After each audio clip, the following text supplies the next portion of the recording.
Hi, I'm Lily, and my project was so amazing. My goals were number one, make 4 outfits that are vintage style but also practical for everyday use. At least one of these outfits must be made from a pattern I created. And number 2, make an advanced skill level fancy formal vintage dress. And number 3, make and sell at least 200 mask or handmade items online. My goal accomplishment. For goal 1, I was able to complete all 4 vintage style outfits. For the second goal, I made a Victorian era dress with green cotton. Stick around to the end of the video for demonstrations of these.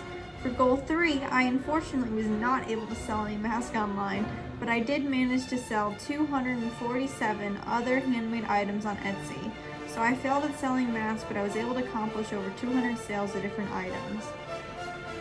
Obstacles that I've encountered along the way. The first obstacle was having to make time to fit in sewing and going to fabric supply stores in between studying and getting all my homework done.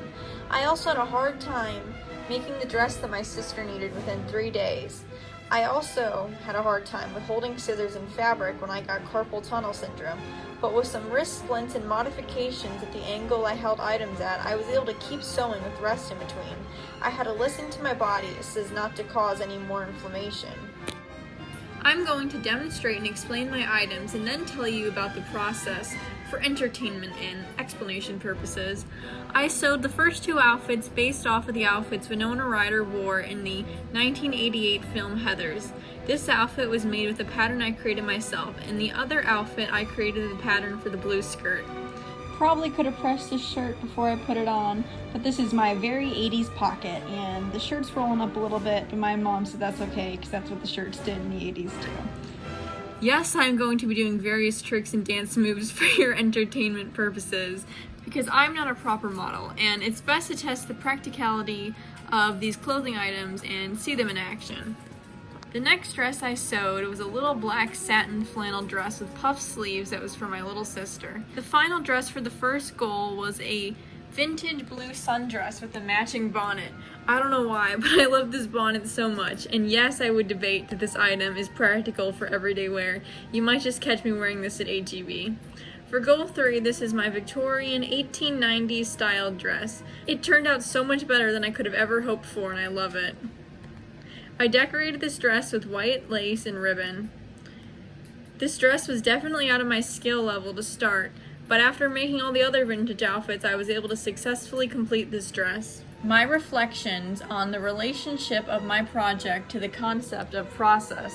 I really like the process of creating my own patterns because I got to do a lot of math, critical thinking, and planning. I was happy with myself learning how to sew and create my own patterns because now I can make certain dresses and pieces I could only dream of before.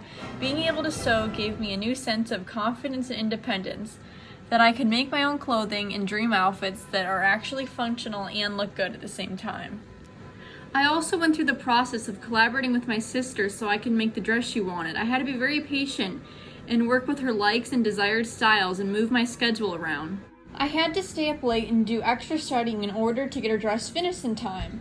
But even after that, I felt happy. This was because in the end, she was able to be excited and have a fun time dressing up in the dress. And her having a good time meant so much more to me and goes far beyond just the process of sewing. The process of gathering all the supplies required me to go to various fabric stores about every other week.